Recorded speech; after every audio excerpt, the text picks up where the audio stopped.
All right. Well, I'm pleased to see some familiar names on the list there and some new ones as well. So welcome, frequent flyers with Forbes, and anybody who's new to us. Hopefully we'll have something useful and applicable for you in the next hour.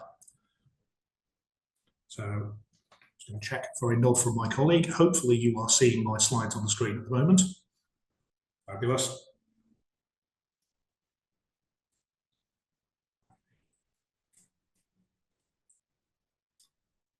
So there are, as you'll see, two presenters involved today. I'm Dan, she's Gemma. Other details available on our extensive marketing biographies on the website, should you wish to see them. And while we are branded as having more than law, there is obviously also some law to be had, such as the traditional training disclaimer, which will be easier in future parts of this because we'll be talking about things that haven't happened yet, whereas we're very much talking about the present tense today. So if there are any specific questions as we go along, please do feel free to put those in the Q&A, and we'll either field them as we go or round them up at the end. The webinar is being recorded today, so there will be a recording available along with a copy of the slides in due course. I don't think there's any other online housekeeping I need to do. I'm not aware of any fire alarms being scheduled where any of you are. So if you hear one, get out quick, or we'll send you the recording afterwards. So the Procurement Act 2023, Part 1, Big Yellow Taxi. And we're going with well-known songs, or slightly less well-known songs as we go through, just to make it a little bit different, hopefully, from the other Procurement Act 2023 training that you have undoubtedly already had to sit through. So this is what sprang to mind when I thought about the extension that there has been for the implementation of the new legislation, which should already have been in effect at the end of last month and is now rolled over to the end of February in 2025. And like or dislike the Public Contracts Regulations 2015 and the Concession Contracts Regulations 2016, at least you know what they are. So that's something to bear in mind. And in addition to the genius of Joni Mitchell, to put it another way, there's the old Chinese proverb that the journey of 1,000 miles begins beneath your feet. And you can't get anywhere without starting from where you are now. So let's bear in mind for today's session, where are we right now? Where are we going to be come the start of March 25? And what might you want to do in the intervening time that might be better than waiting and seeing what happens? So fundamentally, that is the question we're looking at today. Is this just a delay? Is it the thing you wanted being shunted back a few months and you're champing at the bit waiting to get into the Procurement Act 23? Or is it in fact an opportunity?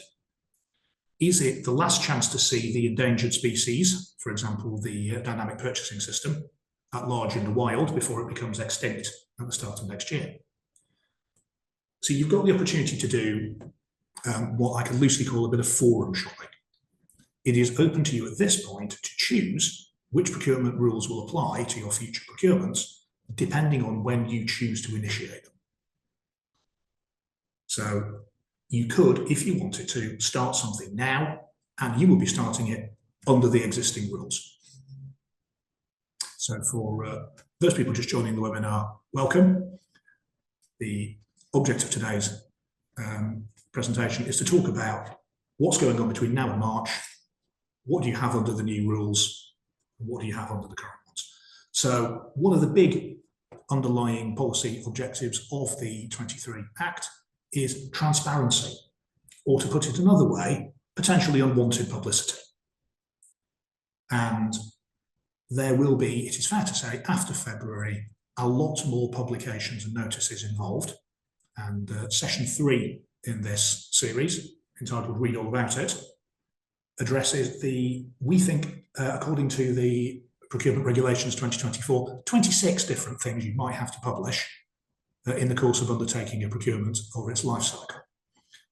By contrast, at the moment, to do essentially 2 notices. So if you can use the current rules, then you might be able to do a little bit more under the radar or out of the spotlight And that's one of the options we'll be talking about in due course.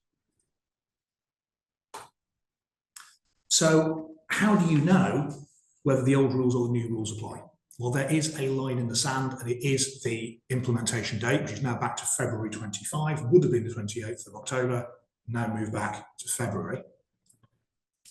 And the snappily titled Procurement Act 2023 Commencement Number 3 and Transition 1 Saving Provisions Regulations 2024 are where you have to go and look for this.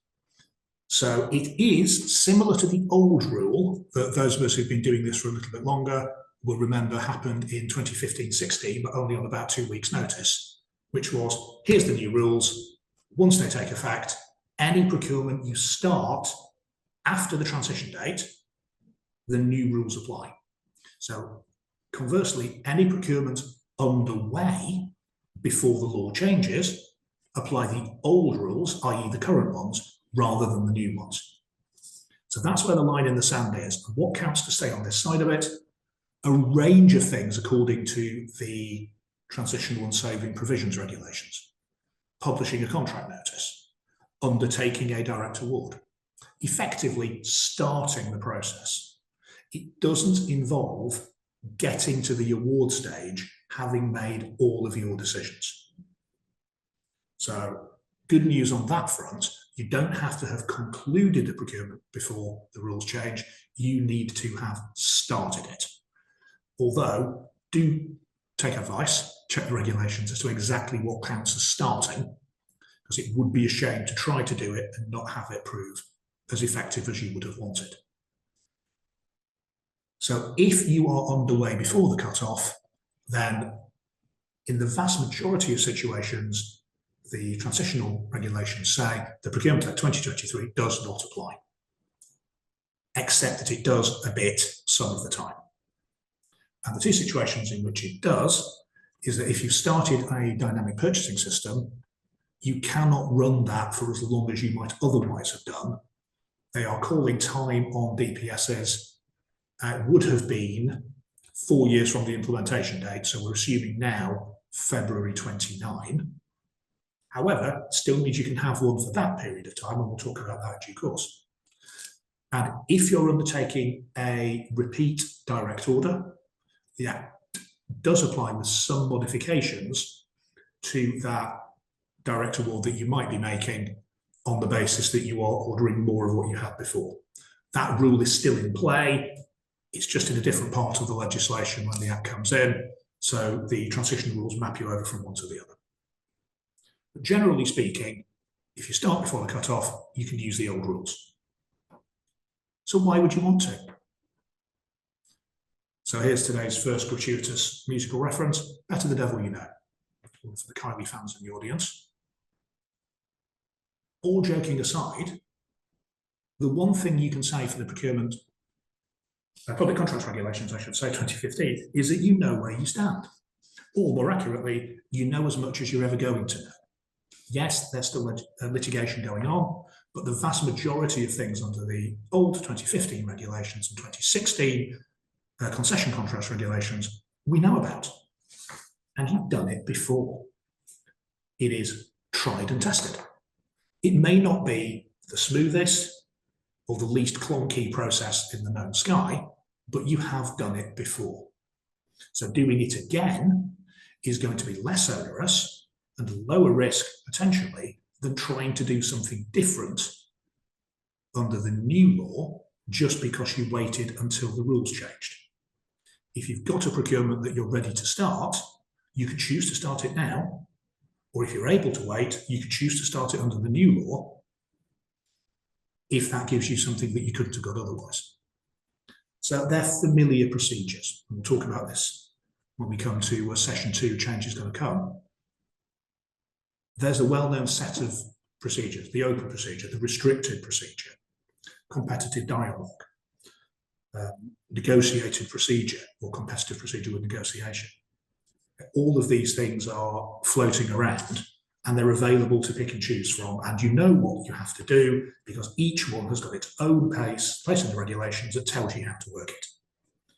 That's not going to be a luxury that you will have under the Procurement Act, as we will go into in more detail in due course. But if you want what you know, this is where you find it. It's in the current regulations, not in the new Act.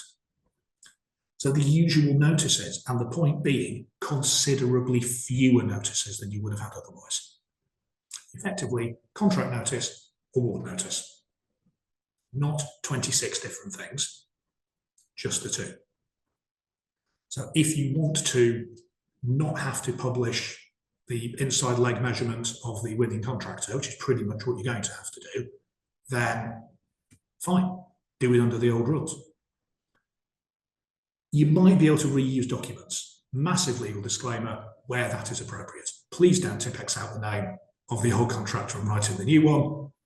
It's not necessarily the way forward and would do us out of a job. So you might be able to reuse documents that were tailored to existing procedures, so ITTs that are set up to work under the current rules. Existing ITTs, if you roll them out again next March, may not be appropriate.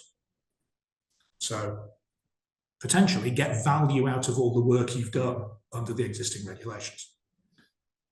It gives you the opportunity to compare apples and apples for value for money. Because if it's exactly the same ITT as you've used previously or have used for comparable contracts, then you'll have existing scoring mechanisms, you'll have existing assessment methodology, social value scoring formulas, all of the things that you presently have. So you'll be able to compare this to last time or to other procurements you've got going on, and it may be easier to say, objectively speaking, in the round, is the best bid we've got here a bid worth having? Because it will be comparable to other things, perhaps more readily. And as we'll touch on in later sessions, this could all be very different after February 25 when the rules change. It might not be, but it might be, and that is a question for you to address, as we will be touching on more in later sessions. So we'll move now from the frothy pop of Kylie to the much more credible Pink Floyd, and I'll hand you over to Gemma. Thanks, Dan. I always dread doing these sessions with you because I don't know how to follow you. So, as Dan said, obviously, we've got the introduction of the new Act coming in February. And using, again, one of his plethora of music titles, Dan has provided the relax, I'll need some information first, just the basic facts. Can you show me where it hurts? Obviously, at the moment, we currently have the option with regards to carrying out exercises to get information to provide us assistance with preparing our tenders. The introduction of the new Act is going to bring in the preliminary market engagement requirement. Now, excuse me, sorry, I've just got a frog in my throat. So this takes place before the publication of a tender or a transparency notice. And the idea behind it, which we already kind of know because we've already had it around there, hanging around in the background, is that it's going to help contracting parties and the market prepare for the procurement process. The ideology behind this is that obviously it's going to prevent wasted efforts, to have as much information and as much knowledge of what it is you require and why, and to make sure that you have everything in place that is necessary, and that you're not going down a line that isn't necessarily going to come out with what is required by your service. It also identifies any problems for potential bidders. So if anyone is not able to provide the services, it gives them that information initially up front as what's required and whether or not they can satisfy that. So it helps to gain market information as well, because you end up getting different suppliers that may come back to you with different queries, questions, and also additional theories or improvements or other suggestions and theories relating to what you're doing and how it could actually be tailored or changed in your favour. It's currently, sorry, pop my teeth in, relatively unregulated, as it says there on our slides. However, there have been some issues with it. which I think is probably what's brought this to the fore. And there's a case that we call the Consultant Connect Limited case, which has recently been gone through. And it was quite a big landmark case because this was where 3 clinical commissioning groups for the NHS were running a procurement with regards to the provision of services for electronic communications for GPs. And the company Consultant Connect Limited, they claimed a non-compliance in relation to the procurement process. And this was quite a landmark case because it revealed that the court found that the award of the contract had breached a duty to Consultant Connect Limited, in that they could suffer or had a risk of suffering loss as a result of that decision. And just to give you a bit of an example of a couple of the things that came out in that case. So there were a few suppliers, one of which was Consultant Connect Limited, and there was also a couple of other providers, and they were invited to do a presentation, but they weren't actually made aware that their presentation was being scored. So that was one thing that was found to be unfair. There was another situation, another part of it, where effectively the tenderer decided to hold a mini competition under a framework, but that framework, the only provider that was in there was the one that effectively they wanted to try and get the job. So the others were non-framework suppliers, yet they'd been into this presentation where they'd been marked unknowingly.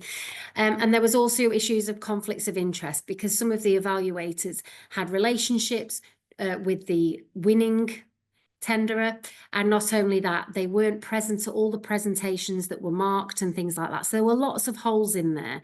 So at the moment, it is currently relatively unregulated, but there is legislation and case law out there that's saying, no, this does exist, this is a thing, and you need to be aware of it. So the idea now behind the preliminary market engagement is making sure that contracting authorities have flexibility to design their processes and tailor the procurement processes, but in a fair way. And the preliminary market engagement cannot give an unfair advantage or distort competition. And if it's felt that it does, then effectively that supplier who has that unfair advantage can be excluded from the procurement procedure itself. So it's quite dramatic in that effect.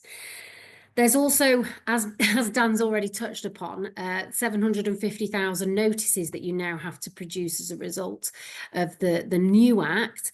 And it enables you to publish a preliminary market engagement notice to invite suppliers to participate, or you can simply produce a notice to say that preliminary market engagement has taken place.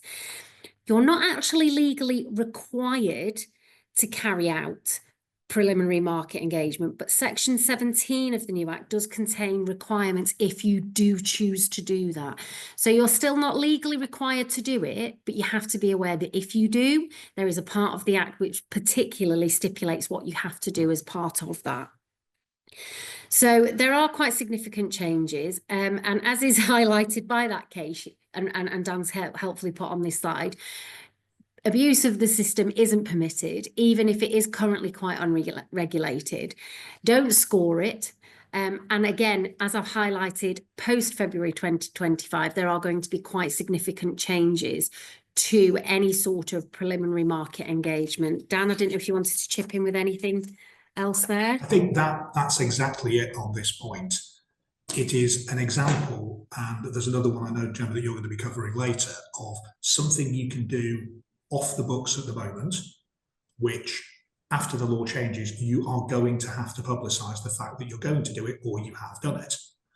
So at the moment, without suggesting anybody would want to do anything improper, if you know the players in the market and you know who's actually credible and is worth entertaining a bid from, then you can focus your preliminary market engagement on the people that it's worth hearing from, rather than inviting a load of brochures being sent to you by people who don't know any better and shouldn't be bidding for your business, and they're just going to clutter up the preliminary market engagement exercise, just as they will clutter up stage 1 of a restricted procedure before you manage to throw them out. And that's the issue of it. It will become a much more formalised process And potentially that will avoid catastrophic mistakes like Consultant Connect, where you had what looked to be a meet the buyer event that was really a procurement in disguise. But on the other hand, the ability to just have that slightly less formal approach and say, look, if we were to put out a tender for this kind of solution, would you bid? I mean, we've had them where if we restricted the availability of winning different lots in this multi-lot framework, how many of them would you bid for? Would you go for this one or would you go for that one? And that's been quite useful because the response had indicated it might be worth reconsidering how the lots were being designed. We've had this kind of engagement for legal services contracts, where the question has been how many lots should there be? Do we go for the classic 3-lot legal services framework, or do we go for something with more? And there are arguments both ways, and it's always useful to understand what providers actually think when they see your tender. So preliminary market engagement is a thing. It will continue to be a thing. It's just going to be a bit harder to do than it used to be. So with that all in mind, let's move on to another example of things that are going to be changing. So I want to be absolutely clear at this stage. I'm not saying that dynamic purchasing systems are exactly like Tinder. I'm not saying that. What I am saying is, were you to ask me if I had to compare something in the public contract regulations to Tinder, what would it be? It would be the dynamic purchasing system. It's easy to get yourself registered, fairly low barrier to entry. You can have lots of potential providers knocking around, and you can potentially get a new player on the field just in time to win the contract that you wanted to give them. And if somebody drops out, maybe somebody else will join, and you can basically keep a good cohort of available suppliers. So in the genius works of Stephen Merritt, there you have it. The more people you have in play, the more likelihood it is you're going to find the person you want. So the dynamic purchasing system is a little bit of a niche element in the existing regulations. Not everybody uses them.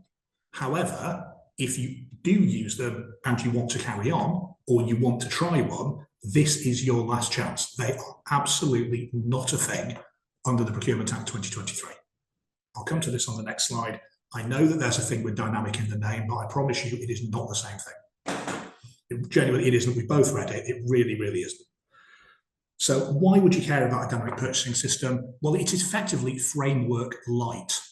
That's obviously light spelled L-I-T-E. It is easy initial joining because all you effectively have to do to get on a DPS is not be disqualified. That's pretty much it. So nice and easy, not massively onerous, doesn't involve thousands of words of tendering just to get yourself on the long list. And that's effectively what it is. It is a predefined long list of the people you might want to deal with. It's got, what makes it dynamic is that there is flexible joining. It is possible to come in and out of the framework, and at least once a month, you've got to process anyone else who wants to join and become a provider. Contrast that with a framework where you have locked in the available suppliers at the start of the framework and you cannot add any more. And that was one of the changes that came in 2015 due to the widespread abuse of framework agreements under the previous version of the regulations. And once you've got on stage one, you can then go to single stage call off. You basically just do the ITT stage. So effectively, getting on the dynamic purchasing system in the first place is effectively the qualitative selection stage. So attractive potentially for SME providers. And I've certainly put together some DPS arrangements for situations where there were multiple small providers. It wasn't worth locking them into a framework and making them do a lot of work up front because there wasn't a huge amount of business in it, because this particular contracting authority had a fairly well scattered requirement for this particular service. So what it was looking to do was encourage smaller providers closer to the need. And DPS is an ideal way of getting them on board, ready to tender, without putting them through a a discouraging quantity of upfront effort. And it simply will not be a thing after the rules change. And we are asked, and we will be asked, and we will be addressing in a lot more detail in session 2, can you do this under the new legislation? Well, you can do something similar, when it genuinely is not the same thing. And this, in events I've been doing ever since this legislation was published, this question has frequently come up, so I'm going to have it now anyway, at least to a limited degree. Yes, there's a thing called open frameworks under the Procurement Act 2023, but they are still a framework. So you can't have people joining in between the points at which you formally reopen the entire framework. And by reopening the entire framework, you are potentially then about to disqualify some people who are already in it. And that's not the same as a DPS. You can just admit one more person. You don't have to reassess everyone who's already in. So open frameworks are a thing. They can go for 8 years. They can be refreshed as you go along, but they're not as free and easy as a DPS. And there is a thing called dynamic market, and they've got dynamic in the name. I will give you that. On the other hand, it's not the same thing, because a dynamic market is specifically associated with what's called competitive flexible procedure. And competitive flexible procedure is a 2-stage process. So it still implies that if you're in the dynamic market, there are still 2 stages through which to go before you can then be awarded a contract. So it's not really a long list, it's almost a mailing list. So there's a question as to exactly how much those can do for you. There will be loads that you can do with both of those things, and we'll be getting into those in more detail in session 2 and mentioning the associated plethora of notices in session 3. So I'm going to hand you back to Gemma now to talk about another example of something you can do under the radar at the moment, but will be very, very different if you try to pull it off in a procurement under the new rules. Thanks, Dan. So as you can see, make the new plan. Get yourself free is another positive option that we think could potentially apply. So as Dan has already explained, the situation that we're in at the moment with regards to this is it the old way or is it the new way? And with regards to termination, we're looking at how potentially you can, as Dan's already mentioned, stay under the radar, so to speak. As has already been said, if you start it out under the current regulations, you could potentially start it before the introduction of the new Act. And depending on the position that your suppliers are in, you can drag it out as long as possible, because even when the new Act comes into place, provided you have started the process under the current regulations, then it is still considered to be classed as under those regulations and not the new Procurement Act. So you would have to make sure, obviously, that any bidders are on side with regards to that. But that's one of the first issues that we can flag up. We really would mention here about trying to avoid termination for default with regards to existing contracts. Obviously, this can lead to legal proceedings, or it could actually potentially trigger other parts of the contract that you're not actually wanting that to happen with. So you just need to make sure that you need to try and avoid any termination for default of any current contracts that you have in place.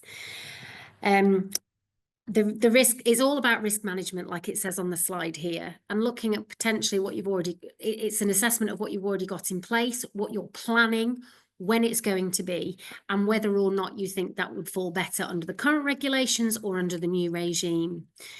Currently, under the current regulations, poor performance here isn't an exclusion ground at the moment under the current legislation.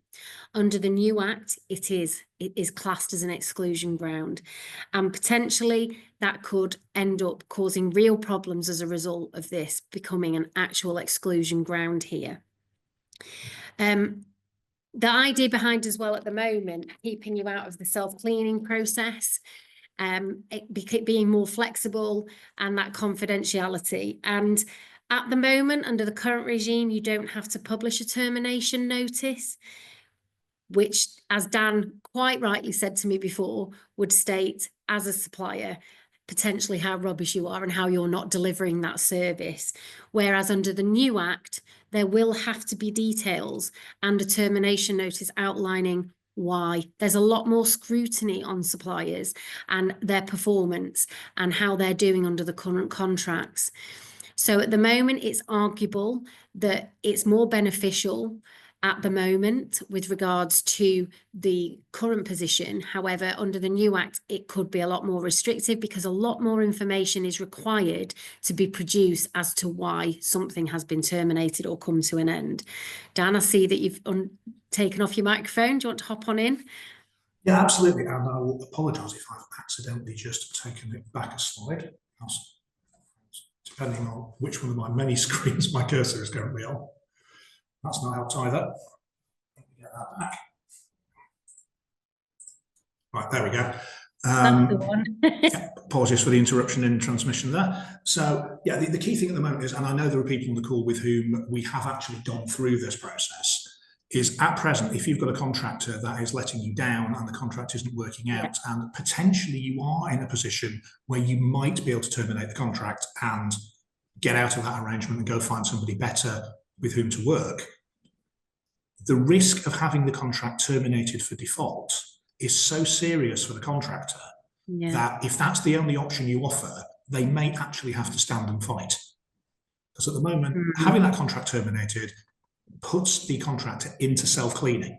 So that means for up to 3 years, they are potentially capable of being excluded from any other public contract for which they are bidding. So it's bad news. So contractors are inclined under the current rules to give serious consideration as to whether they might just like to voluntarily agree with you that the contract's going to stop earlier than it would have done. And we often have a settlement agreement that covers things like, what are we going to do with the existing probably disputed invoices? How are we going to run it off? Is there going to be a TUPE at the end of it? All of these things. And the advantage is you're doing that under a confidential contractual agreement. Ultimately, if you then go back to market and re-procure that service earlier than you would otherwise have done, it might be possible for other providers in the market to deduce why you are coming back to the market sooner, but you don't have to say. Under the Procurement Act 2023, when it takes effect, you will have to say that you terminated the contract and you will have to say why. Furthermore, as you've gone along, you'll also have been having to publish KPI compliance and various other things. And it will be a lot harder to quietly get rid of a contractor and get on with doing something better. You will have to do it in the glare of publicity, and it's much more likely that contractors are going to push back. Because as soon as you classify them as underperforming and start reporting that, it's out there. It's going to be in the book, and it's damaging their reputation. And they will be very minded to look after their goodwill. Because there are a lot of providers who've had a perfectly good reputation in the sector until they went bang and let everybody down. And unfortunately, lots of people on the call will have been affected by that kind of thing. And what the current situation allows you to do is quietly get rid of that contractor so they can go off and let somebody else down and not you. You don't have to tell everybody else that you're having a problem with them. You just get rid of them. And under the Procurement Act 23, when that comes in, it will not be possible to do that. There will be termination notices to be served. There will be KPI performance to be published in a vast majority of cases. And in those circumstances, you will have to be really quite careful about trying to back the contractor into a corner, because the confidential way out that you would have been able to do at the moment just may not be there for you in the future. So if you have got, you don't plan for the contractor to let you down, but if you want to have this way of ending the contract in your armory, then you might want to think about getting that procurement started sooner rather than later. And as we'll talk about in future sessions, there are ways you can address this in the contract, and it may lead to some parts of termination clauses being set up very differently to how they are now. However, we don't know that yet because it hasn't happened yet. We don't necessarily know what the larger contractors are thinking about their side of this, because understandably they're keeping their cards close to their chest until they have to play them. So that's the issue there. That it's another example of a solution that would have been perfectly workable now and could have been pretty useful, just isn't going to be there for you in future, and you'll need to be aware of maybe needing to find a different way through a problem with the contractor than what you would have done historically. So who better than the Pet Shop Boys to bring us towards the concluding point of today's first session?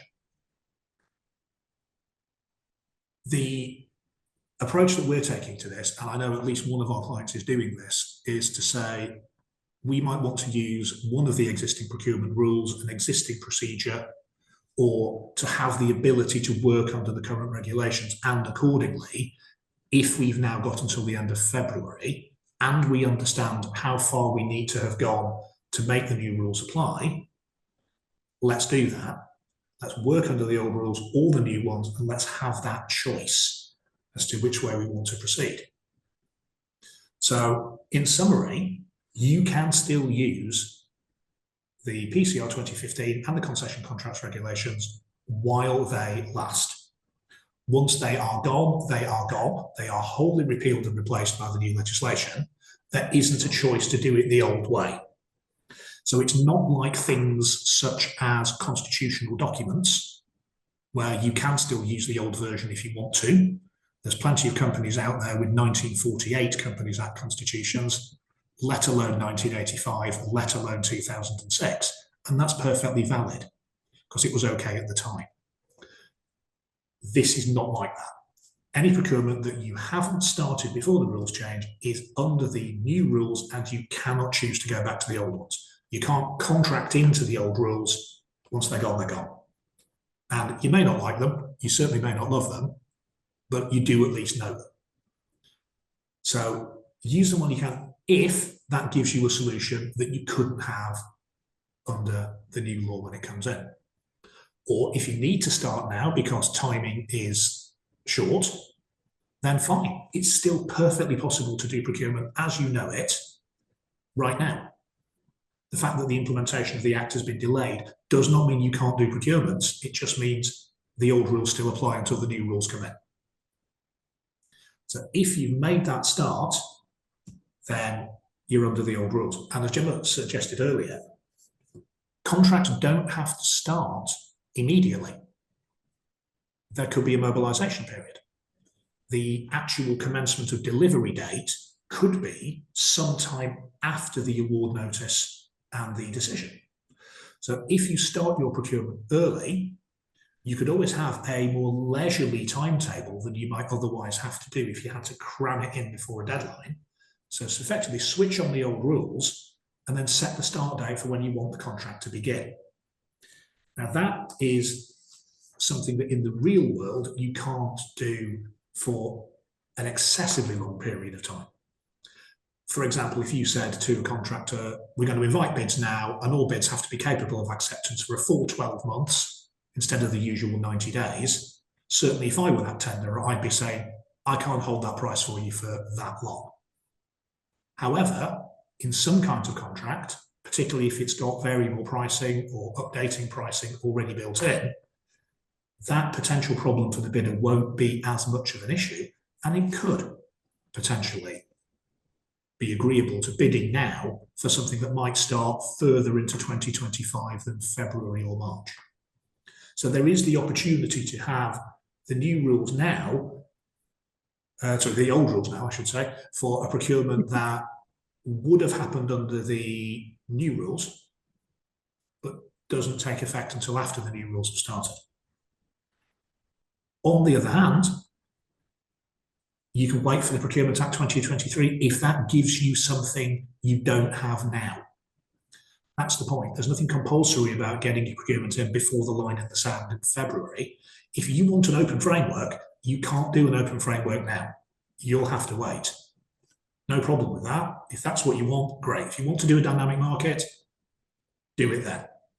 If you want to do any of the other things that only the new legislation can do for you, no problem, you're just going to have to wait a bit longer.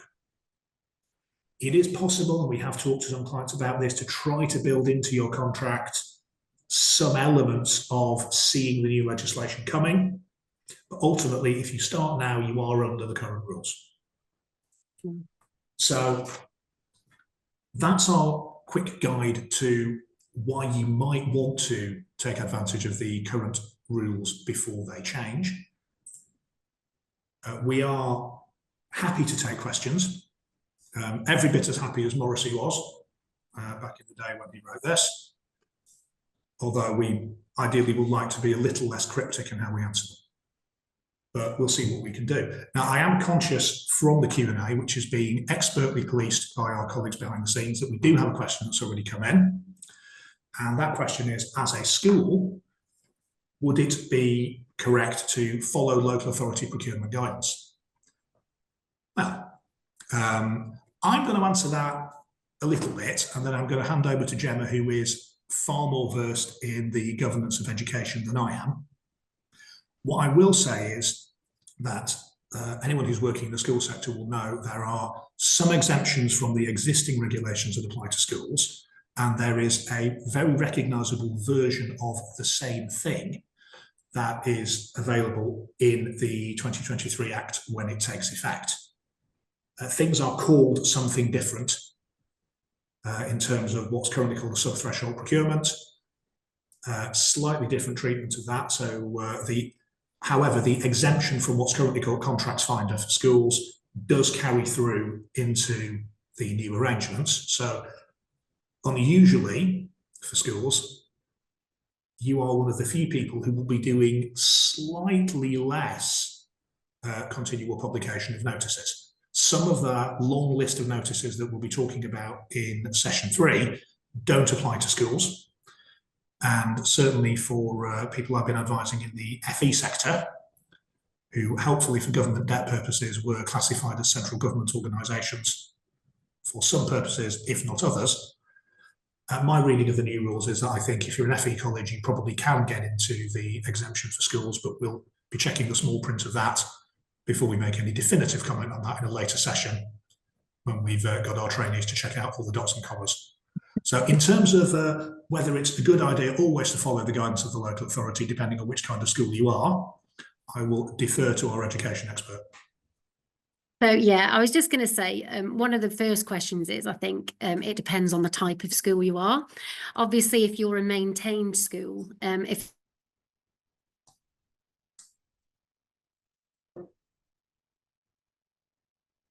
effectively you are, so if you're not a maintained school, then there are different options. Now, I would never actually say don't follow local authority guidance, because at the end of the day, they are a public authority, as is an academy trust, for example. It's an exempt charity, but it is also classed as a public authority, as most schools are under legislation. That, I mean, it was never very clear for quite a long time, and there was lots of arguing over it and toing and froing. But as you are classed as a public authority, as is the local authority, I would always say that it is always interesting to hear what their guidance is, but it's also important that you make sure you have your own policies and procedures in place with regards to it.